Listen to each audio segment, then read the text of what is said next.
নমস্কার বন্ধুরা, আমি শাশুড়ির রান্নাঘর থেকে এসেছি।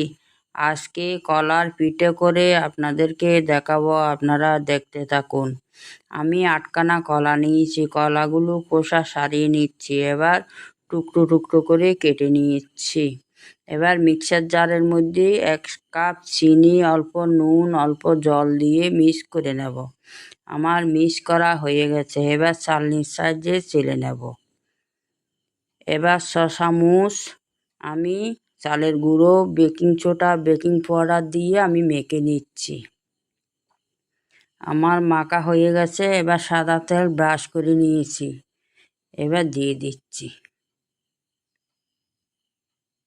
দেখেন আমার কি সুন্দর কলার পিঠে হয়ে যাচ্ছে। এবার ভেঙে দেখাচ্ছি আপনাদেরকে, দেখেন।